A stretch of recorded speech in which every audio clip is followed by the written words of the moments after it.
Morning dears, बात करते हैं आज गोल्ड के पोजीशन की। पहले हम अपनी कल की एनालाइज को देख लेते हैं। कल हमने जब गोल्ड को एनालाइज किया तो 1914 के आसपास मार्केट की मूव हो रही थी और मैंने कल यहाँ जो है वो यही कहा था कि मुझे यहाँ पर बुलिश के चांस लग रहे हैं और यहाँ से मार्केट बुलिश होगी। यहाँ पर अब एरिया जो इम्पोर्टेंट था वो 27 से 30 था। अगर तो ये प्रॉपर टेस्टेड रहता 27 तो यहाँ से फिर दोबारा जो है वो कुछ सेलिंग होती और वो तकरीबन जो है वो एक मैंने लेवल बताया था तकरीबन 19056 का, और उसके बाद जो है ये एरिया और यहाँ से फिर दोबारा बुलिश होने के चांस होंगे। और अगर तो ये एरिया ब्रेक हो जाता है ऊपर की तरफ 30 वाला तो फिर जो है वो 39 और 47 तक जाने के चांस होंगे। आप देखें कि यहाँ से जो है वो बुलिश हुआ और पहले इसने 30 से भी ऊपर जो है वो शेडो ब्रेक किया। उसके बाद इसने जो है वो एक 19 वाला जो एरिया है यहाँ पर जो है वो आने के बाद दोबारा जो है वो फास्ट बुलिश मूव दी और तकरीबन जो है ये 43 तक गया। कल मैंने लाइव सेशन भी नहीं किया था, उसका रीज़न यही था कि M15 की जो पोजीशन थी वो काफ़ी क्लियर थी। मैंने वैसे ही बता दिया था क्योंकि यहाँ पर एक पोजीशन बनी हुई थी। अगर आप यहाँ पर देखें तो मैंने जो कल कहा था यहाँ पर कि यहाँ से मुझे बहुत ज़्यादा बुलिश होने के चांस नज़र आ रहे हैं, तो उसका रीज़न भी यही था कि यहाँ पर ये दो बुलिश क्लोज कर चुका था और थर्ड चल रहा था और ये जिस तरह से ये एरिया प्रॉपर टेस्टेड था तो मुझे यहाँ पर बहुत ज़्यादा चांस यही नज़र आ रहा था कि ये यहाँ से बुलिश होगा। तो उसी हवाले से फिर जो है वो मैंने इसी कंफर्मेशन पे जो है वो कहा था कि मार्केट जो है यहाँ से बुलिश होगी और तो और कोई लेवल भी नहीं था जहाँ पर कोई मूव ऐसी बने जो मैं लाइव जो है M15 के हवाले से बता सकूं। तो इसलिए जो है वो मैंने कल लाइव सेशन नहीं किया। मैंने कहा ये एक ही पोजीशन है जो मैं सुबह जो है वो एनालाइज में बता दूंगा। और यहाँ पर भी अगर हम M15 के हवाले से कुछ बात करें तो ये एरिया जो आप देख सकते हैं, इस एरिया को इसने यहाँ पर क्लोज दिया, यहाँ क्लोज दिया और ऊपर तक शेडो। यहाँ एक थोड़ी सी वीकनेस ज़रूर शो की इसने क्योंकि ये लेवल इसने नीचे ब्रेक किया तो एक वीकनेस शो की, लेकिन ये है कि ये फिर इसका ये एरिया जो है सपोर्ट था, इसको टेस्ट किया और यहाँ से ऊपर बुलिश हुआ। तो जब भी जोन अगर ऊपर की तरफ ब्रेक हो जाता है इट मीन्स कि जोन जो है ऊपर, ये पूरा जोन जो है बाहर निकल गई ना, ऊपर मार्केट 30 से भी ऊपर मार्केट निकल गई तो इट मीन्स ये नीचे से सपोर्ट लेगा, इस लेवल तक आएगा। तो ऐसी पोजीशन के अंदर यही होता है कि आप मतलब कंफर्म समझें कि नीचे से दोबारा बुलिश मूव के ज़्यादा चांस हैं। तो इसी तरह से जो है वो क्योंकि ये लेवल यहाँ पर जो है वो किसी बड़े टाइम फ्रेम के हवाले से अगर हम बात करें तो एक हमारा जो 20 का लेवल था, वैसे तो मैंने कल दिया नहीं था लेकिन फिर भी वो एक लेवल रहा है। अब देखें ये एरिया जो ब्रेक था तो मैंने एनालाइज में भी ये बात कही थी कि ये एरिया इसने ब्रेक क्लोज किया हुआ है, H4 का लेवल है तो इस H4 ने अपना ब्रेक क्लोज दिया हुआ है तो ये एरिया टेस्ट करेगा। किस तरह करेगा?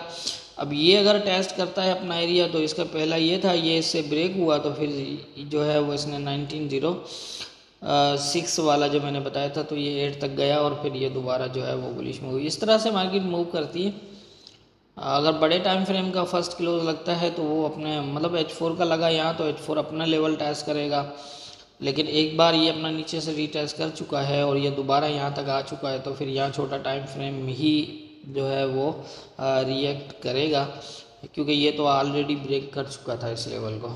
तो इस तरह से जो है वो मार्केट को देखा जाता है छोटे और बड़े टाइम फ्रेम के हिसाब से। तो ये थी हमारी कल की एनालाइज और मार्केट की मूवमेंट। अब देख लेते हैं आज के इम्पोर्टेंट लेवल्स क्या होंगे। आज के अगर इम्पोर्टेंट लेवल की बात करें तो अब जो रेजिस्टेंट रह गया है 1947 और 51 है ऊपर। और वो अगर ये भी ब्रेक होता है और क्लोज होता है इसके ऊपर तो फिर 1966 तक 65-66 तक का एरिया है। अब पोजीशन जो यहाँ पर है उसके हिसाब से कुछ इस तरह है कि ये एरिया जब यहाँ से पहले गिरा था तो इसको ये टेस्टेड रहा है। तो किस तरह की पोजीशन बन सकती है, अब मेरा जहाँ तक ख्याल है कि इसको इस तरह देखें, ये एरिया तो नीचे का लेवल तो पहले ऑलरेडी ब्रेक किया था इसने, तो ये ऊपर ब्रेक किया। अब यहाँ से ये है कि अगर ये इस एरिया से मतलब 33 से ऊपर अगर ये H4 क्लोज होता है तो फिर अगर ये सीधा चला जाता है तो यहाँ पर जो है वो इसको देखिएगा कि ये अगर प्रॉपर टेस्ट करता है तो फिर यहाँ तक मतलब ये 33 से जो एरिया है अपना तकरीबन कहाँ तक बनता है, ये 27 वाला ये एरिया, ये वाला एरिया काफ़ी इम्पोर्टेंट रहेगा। और अगर ये ब्रेक हो जाता है इट मीन्स यहाँ क्लोज लग जाता है इसके नीचे, तो फिर ये इस तरह से होकर और फिर यहाँ तक मतलब 21 या फिर इससे नीचे भी आ सकता है। तो इस तरह की पोजीशन बन सकती है। एक तो ये पोजीशन है, अगर ये यहीं क्लोज देता है और यहाँ से अगर ये नीचे की तरफ मूव करता है तो फिर जो है वो 33 से 27 तक का जो एरिया है ये इम्पोर्टेंट रहेगा। 27 तक भी आ सकता है और यहाँ से काफ़ी चांस होंगे कि ये दोबारा इस तरह की मूव बनाए। लेकिन ध्यान रखिएगा कि यहाँ भी ये ब्रेक क्लोज ना करे इस एरिया को, अगर ब्रेक क्लोज करता है तो फिर ये और मज़ीद नीचे आ जाएगा, और अगर तो ये यहाँ स्टे करता है और यहाँ से जो है वो 27 से बुलिश मूवमेंट दिखाता है, जैसे मैंने कल भी अब यहाँ दिखाई थी, आपने देखा होगा M15 के अंदर इस तरह की अगर कोई बुलिश मूव यहाँ बनती है तो फिर ये यहाँ तक जाएगा। तो इसको जो है वो आप इस तरह ही मॉनिटर करिएगा। 27 काफ़ी इंपॉर्टेंट रहेगा। 27 के नीचे अगर H4 क्लोज कर देता है तो फिर ये नीचे का लेवल टेस्ट करेगा, और अगर ये ऊपर से रिजेक्ट ऊपर तक नहीं जाता मतलब यहाँ तक नहीं जाता और यहाँ से अगर ये 27 ब्रेक करता है तो फिर यहाँ से इसके बुलिश के चांस हो जाएंगे काफ़ी हद तक दोबारा। और अगर यहाँ से भी ये नीचे उतरता है तो फिर सेम एरिया से तो तकरीबन होंगे ही।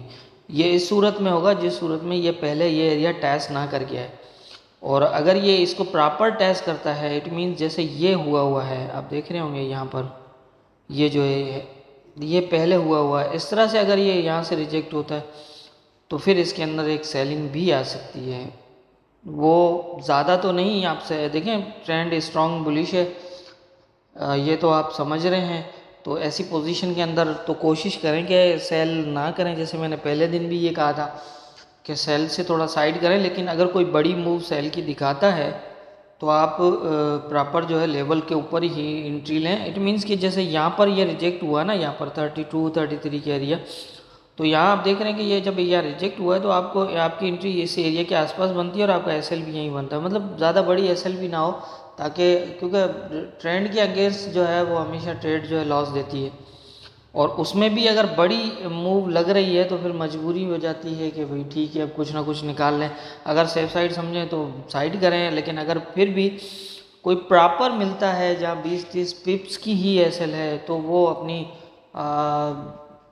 मतलब मनी मैनेजमेंट को देखकर और लॉट साइज़ छोटी रख के अपने अकाउंट के हिसाब से बहुत छोटी रख के जितनी हो सकती है वो रख के, और उसी हिसाब से आप जो है वो छोटी एसएल के साथ अगर करें तो कर सकते हैं। क्योंकि इस टाइम आप देख रहे हैं जैसे मैंने नीचे भी बताया था कि जिस तरह की करेक्शंस हुई हैं नीचे, इस तरह से अभी तक तो देखें ये जिस तरह की करेक्शन अभी भी कर रहा है तो अभी भी इसके अंदर बुलिश मोमेंटम काफ़ी हद तक स्ट्रॉन्ग है। लेकिन मेरा ख्याल है कि इन एरियाज़ में आने के बाद इसका बुलिश मोमेंटम जो चल रहा है वो फ़िलहाल वीक होगा, क्योंकि जैसे मैंने वीकली में भी यही कहा था कि अगर ये 12 को ब्रेक करता है तो फिर 47 से 50 वाला एरिया काफ़ी इम्पोर्टेंट हो जाएगा। क्योंकि फिर इसको यहाँ से ऊपर जाना काफ़ी मुश्किल, जा तो सकता है लेकिन थोड़ा मुश्किल होगा इसके लिए।